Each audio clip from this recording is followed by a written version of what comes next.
Desa tempat tinggal anak Ipul, seorang bayi berusia 4 bulan, adalah tempat di mana bisikan angin dan mantra kuno masih didengar dengan hormat. 3 hari berakhir, anak Ipul menderita batuk rewel dan hidung tersumbat, membuatnya kesulitan menyusu dan membuat air mata ibunya ikut jatuh. Dalam sebuah desa yang ditempati oleh anak Ipul, sebuah desa yang masih melekat sistem tradisional, banyak sekali yang mempercayai pengobatan sembur untuk menghilangkan batuk pilek dan perut kembung. Semua orang tua sering memberikan pengobatan tersebut. Ramuan itu disemburkan ke dada dan perut bayi. Bagi neneknya Ipul, ini adalah cara yang paling efektif untuk mengusir penyebab penyakit tersebut. Seorang perawat menemukan bahwa seorang ibu muda berdarah Jawa menolak pemberian obat batuk modern untuk bayinya yang sedang pilek dan malah memilih melakukan praktik tradisional sembur. Praktik tradisional sembur merupakan air kunyahan rempah-rempah atau air liur dari mulut orang dewasa ke perut bayi. Ibu tersebut meyakini bahwa sembur adalah cara yang paling efektif untuk mengusir angin atau penyakit yang menyebabkan batuk.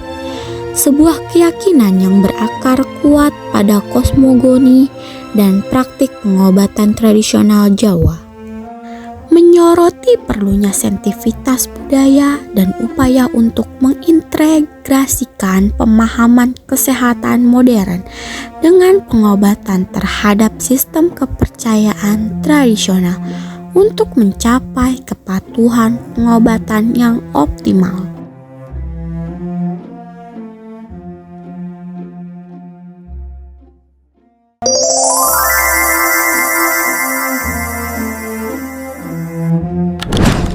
Pengkajian transkultural yang berhubungan agama dan kepercayaan.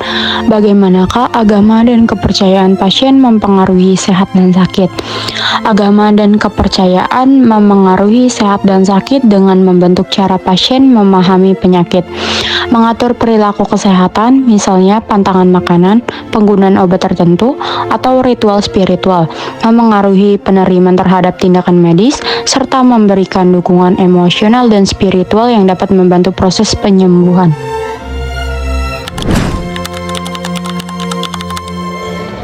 Misalnya menghadapi sakit, 1. Persepsi terhadap sakit, 2. Respon emosional, 3. Perilaku kesehatan, 4. Keputusan medis, 5. Dukungan spiritual.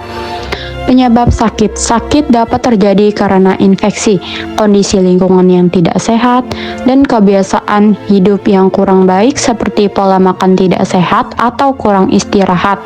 Selain itu, stres dan kondisi psikologis juga dapat melemahkan daya tahan tubuh. Faktor sosial seperti kebersihan, ekonomi, dan akses layanan kesehatan turut memengaruhi. Begitu juga kepercayaan atau pandangan spiritual yang dapat memengaruhi cara seseorang menangani sakit. Bagaimanakah kepercayaan mempengaruhi perilaku pasien ketika berada di rumah sakit? Kepercayaan pasien memengaruhi cara mereka menerima perawatan seperti kebutuhan obat, penerimaan tindakan, pilihan pengobatan, dan cara berkomunikasi. Kepercayaan yang positif membuat pasien lebih kooperatif, sedangkan kepercayaan yang negatif dapat menimbulkan penolakan atau keraguan terhadap tindakan medis.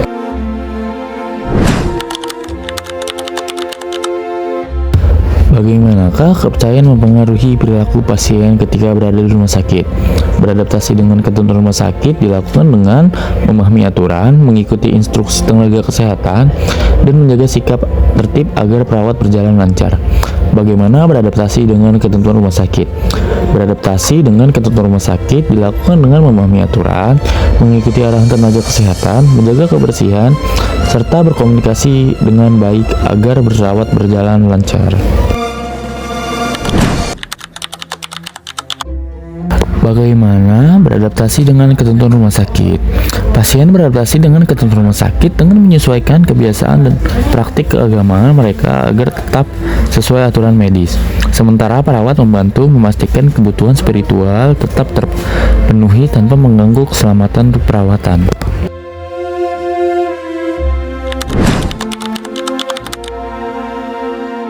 Bagaimana peran agama dan kepercayaan dalam kesehatan dan kondisi sakit? Agama dan kepercayaan membantu pasien memberi makna pada sakit, meningkatkan ketenangan dan motivasi untuk sembuh, serta mempengaruhi cara mereka menerima perawatan. Keyakinan yang kuat dapat menjadi sumber dukungan emosional dan spiritual, tetap juga dapat mempengaruhi keputusan terhadap tindakan medis. Misalnya, kepercayaan melakukan ritual atau suatu upacara yang menjadikan sehat atau mengatasi sakit atau menghadapi kematian dan sebagainya. Beberapa pasien meyakini ritual atau upacara tertentu dapat membantu penyembuhan, mengurangi sakit, atau mempersiapkan diri menghadapi kematian. Keyakinan ini memberi rasa tenang, harapan, dan kekuatan emosional selama proses sakit atau perawatan.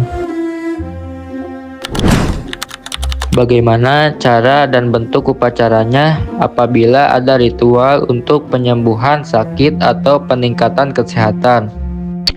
Ritual penyembuhan biasanya dilakukan dengan cara yang sesuai kepercayaan masing-masing, seperti doa bersama, pembacaan ayat suci, pemberian air doa, penggunaan ramuan tradisional, atau pemanggilan tokoh spiritual.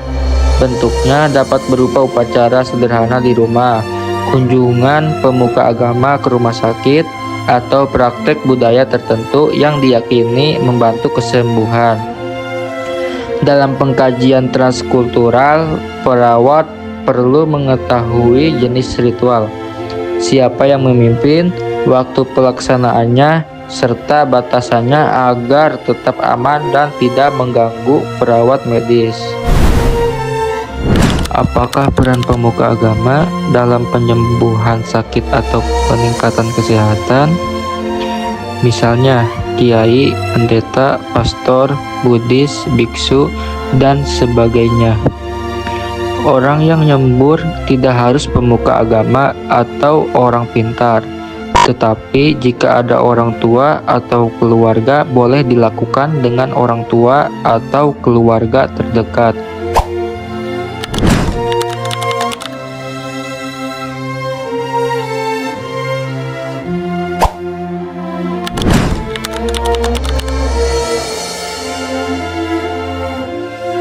Cuci bersih beras dengan air mengalir.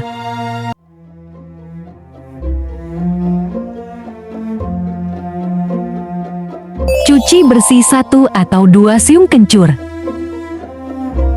agar tidak ada sisa kotoran tanah. Kupas kencur sampai bersih.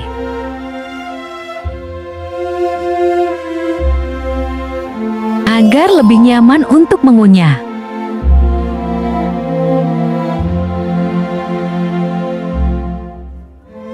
Beras kencur bisa digunakan untuk bayi usia 4 bulan ke atas sebagai penghangat badan, meredakan batuk dan pilek, mengatasi perut kembung, dan untuk meningkatkan nafsu makan.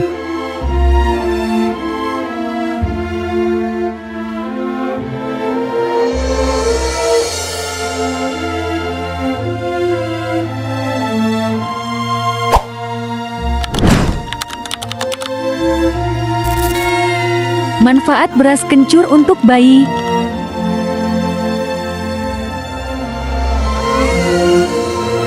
Menghangatkan tubuh. Minyak atsiri pada kencur membantu menghangatkan tubuh, mencegah masuk angin.